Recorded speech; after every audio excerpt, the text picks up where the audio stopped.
ओम नमः शिवाय। हर हर महादेव। आप सभी को नवरात्रि की हार्दिक शुभकामनाएं और आप सभी को नव वर्षमय मंगलमय हो। आजकल एक चर्चा बहुत जोरों पर चल रही है। जितने भी हमारे आचार्य जी हैं और जो कथावाचक हैं या जो गुरु जी हैं, तो नवरात्रि आ गई है तो मासिक धर्म जो होता है तो हर लेडी की ये नेचुरल प्रक्रिया है। तो इसके बारे में हर किसी का अपना अलग अलग मत है। कोई कहता पूजा करनी चाहिए, कोई कहता नहीं करनी चाहिए, कोई कहता ऐसे करनी चाहिए। तो आइए आप भी सुने हमारे साथ, इस चर्चा में आप भी शामिल होइए। शास्त्र पढ़े उनमें ऐसा हमने कोई विधान आज तक कहीं नहीं पढ़ा कि कोई स्त्री भागवत की सप्ताहिकी अनुष्ठान करे। कई कारण हैं जिनके कारण वो अनुष्ठान सम्यक रूप से पूर्ण करने का अधिकार नहीं रखती। जैसे अनुष्ठान हुआ और वो मासिक धर्म से युक्त हो जाती है, अब वो अनुष्ठान कैसे पूर्ण करेगी? क्योंकि स्त्री शरीर में रजस्वला धर्म आता है और वो आपने अनुष्ठान लिया, अचानक क्रम बदला और वो हो गया, तो फिर कैसे मंच पर उस भागवत पर हम जाकर के वो लीला कथा का वर्णन करें? इस तरीके के बहाने बना दिए गए। दूसरा, जब आपको बाहर निकलने के लिए कहा जाता है, पहले व्यवस्थाएं वैसी नहीं थी। आज सब कुछ है, चाहे आप पैड्स ले लीजिए, आप और भी कई तरीके की अच्छी चीज़ें, सब आप नॉर्मली वर्क कर सकते हो। पहले कुछ भी नहीं था, तो पहले क्या करें? तो आपको घर के अंदर ही बंद रहना पड़ता था। आप जिस तरह के कपड़े इस्तेमाल करते थे, तो ऐसे रीजंस थे नहीं करने के। बीच वाले आके काम खराब करते हैं। इतना शुरुआत जिसने की उसने एक अच्छे रीजन से की, बीच वाला आके काम बिगाड़ देता है। उसने बिगाड़ दिया ये बोल के अछूत है, ये है, वो है। भाई 9 महीने एक लड़की जब बच्चा पैदा कर रही होती है वो पीरियड से नहीं होती है, और कहा भी जाता है ना कि बच्चे को खून से सींचा है। 9 महीने उसको पीरियड्स नहीं आ रहे, उस खून का इस्तेमाल तो हो रहा है ना बच्चे को सींचने में।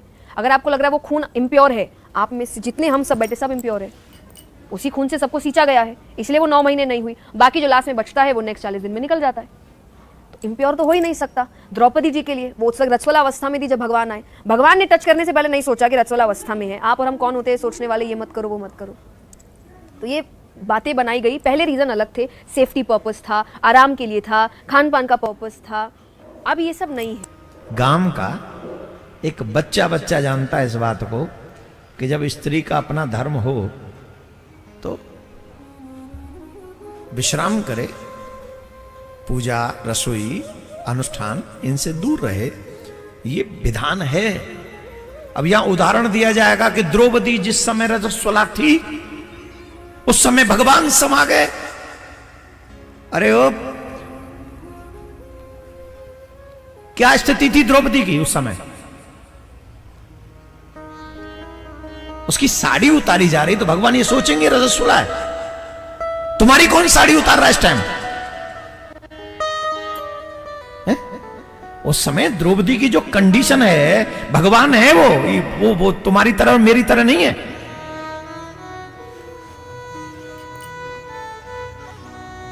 द्रौपदी की रजस्वला स्थिति है, लेकिन विपत्ति उस समय है तो भगवान वहां पहुंच गए।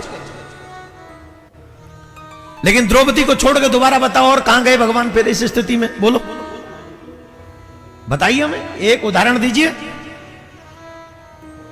एक तो भक्त पे विपत्ति आ गई इसलिए भगवान दौड़े। दूसरा उदाहरण, उसी रक्त से मनुष्य का जन्म होता है, निर्माण होता है। ये प्रकृति का नियम है, मेरा और तुम्हारा नहीं है। जिस प्रकृति ने उस रक्त से मनुष्य का निर्माण किया है, उसी प्रकृति ने ये हमको कहा है, डोंट डू दिस। उसी पुराण, वही धर्म का ये आज्ञा है, स्पेशली आज्ञा है कि आप रसोई में नहीं जा सकते उन दिनों में, आप पूजा में नहीं जा सकते उन दिनों में। आज अगर हम इस व्यासपीठ पर बैठकर गलत विचारों को हम व्यक्त करेंगे तो आने वाली पीढ़ी धर्म से दूर हो जाएगी और धर्म को अधर्म को धर्म समझ के अधर्म करने लग जाएगी। ये हमारी जिम्मेदारी है। हमें शास्त्रों का पूरा ज्ञान होना चाहिए। आजकल ये तमाम क्वेश्चन आंसर होते और हम उल्टा सीधा कोई भी जवाब देते हैं। अगर आंसर न मालूम हो तो चुप रहो, लेकिन अधर्म को धर्म बना के साबित मत करो। इससे बहुत बड़ा फर्क पड़ेगा। आने वाली पीढ़ी समझेगी कि जब ऐसे धर्माचार्य ऐसा बोल रहे हैं तो यही सच होगा। और आपस में बैठकर चर्चा करना तो हमने सुना है, जैसे आनंदमयी माता, उड़िया बाबा और भी संतों के बीच में बैठकर भगवत चर्चा परस्पर हो रही है, सभा लगी हुई है और चर्चा घंटे 2 घंटे भगवत चर्चा हो रही, उसका तो प्रमाण मिलता है। शास्त्रों में आता है याज्ञवल्क्य से गार्गी जी प्रश्न उत्तर कर रहे हैं, चर्चा कर रहे हैं, ऐसा तो पाया गया है।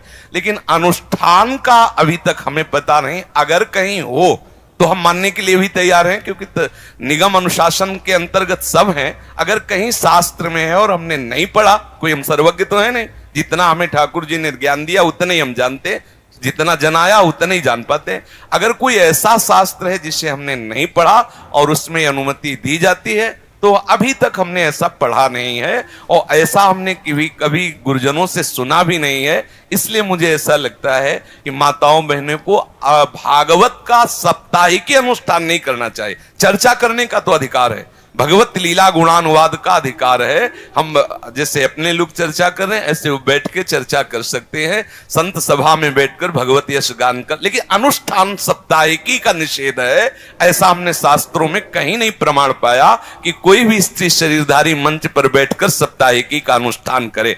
अब उसका परिणाम क्या होता है ये तो सर्वज्ञ भगवान जाने। उसका परिणाम क्या होता है इतना जरूर हम कह सकते हैं कि अमंगल तो होगा नहीं, क्योंकि भगवत चर्चा करने वाले का अमंगल नहीं हो सकता, ये तो पक्का है। ये बात जरूर है कि वो अनुष्ठान मंच का विधान नहीं हमने पढ़ा है, लेकिन ये जरूर है कि कैसे भी किसी भी तरह से भगवत यश श्रवण या कथन किया जाए उसका अमंगल नहीं हो सकता, ये हम बता रहे हैं। परिणाम क्या होगा ठाकुर जी जाने, क्योंकि वो परिणाम का ठीक निर्णय वही धर्म का कर सकते हैं। अपनी भावना से इतना जानते कि मंगल भवन का यश गाने वाले का कभी अमंगल नहीं हो सकता है। हाँ, ये नहीं करना चाहिए ऐसा शास्त्र में प्रमाण है कि इन कई कारण हैं ऐसे जिससे वो अनुष्ठान नहीं किया जा सकता। अगर कोई ऐसा हमें प्रमाण दिखा दे तो हमें उसमें कोई परेशानी नहीं। आपने प्रश्न किया, इसलिए शास्त्रीय विधान ऐसा है कि स्त्री साप्ताहिकी भागवत का अनुष्ठान नहीं कर सकती। तात्पर्य मासिक धर्म में, शौच में नहीं। अगर आप लेटरिन गए हैं तो आपको पवित्र होना है, उस समय नाम जप करो राधा वल्लभ श्री हरिवंश। कपड़े पवित्र, शरीर पवित्र, तब। अब जैसे मासिक धर्म में माताएं बहनें कई दिन का होता है तो पवित्र कपड़े आदि पहने हुए हैं, अंदर ही अंदर जप सकती, बाहर कोई माला से या ठाकुर सेवा आदि के लिए 3 दिन तो निषेध ही रहता है। तो अगर आपका तात्पर्य मासिक धर्म से है तो कर सकती हैं, अगर आपका तात्पर्य लेटरिन आदि की अपवित्रता से है तो नहीं कर सकते। उस समय नाम जप करो, 15-20 मिनट नाम जप करते हुए अपना जो दिनचर्या में शौच आदि की पवित्रता है उतने ही वस्त्र पहनो जितने धो सकते हो। बाथरूम में तो ऐसी व्यवस्थाएं होती है कि पर्सनल होता है, आप बंद करके वैसे फिर पवित्र होके फिर वस्त्र धारण करो, बाहर आ जाओ। जब आपका मासिक धर्म आए उस समय भी आप भगवान को स्पर्श नहीं करना, पर भगवान का नाम तो जपते ही रहना है। नाम निरंतर भाव से जपते रहना, मानसिक पूजा भी कर सकते हैं, इनमें दोष नहीं है। मासिक धर्म का कोई नियम बचा नहीं है।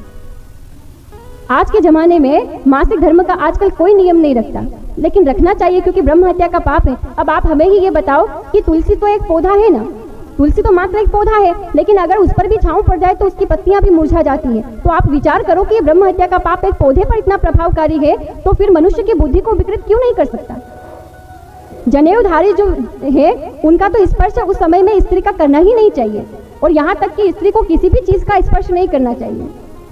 वो 5 दिन की अवस्था जो है उसमें सारा घर का दायित्व जो है वो पुरुष के ऊपर होता है, उसमें स्त्री कोई सहभागी नहीं होती है। क्यों नहीं होती है? क्योंकि वो अशुद्ध अवस्था में होती है। कोई अगर अकेली हो तो वो मजबूरी में सब जगह छूती है, लेकिन कोई तो महाराज मंजूरी में ही छूती है। किसी किसी की मजबूरी होती है, हर किसी की मजबूरी नहीं होती है। जिसके यहाँ करने वाले हैं अगर वो भी अशुद्ध अवस्था में हर जगह छूती है तो उसको पाप का भोग अवश्य भोगना पड़ेगा। कोई नहीं है और आपने छू लिया, कोई बात नहीं, फिर उसके लिए क्षमा मिल जाएगी, उसके लिए प्रायश्चित हो जाएगा। आप सभी का बहुत बहुत धन्यवाद पूरा वीडियो देखने के लिए, और आप किस आचार्य जी से सहमत है कमेंट में ज़रूर बताएं, और चैनल को सब्सक्राइब करें, बेल आइकन को प्रेस करें जिससे आपको ऐसी वीडियो मिलती रहे। राधे राधे, ओम नमो शिवाय।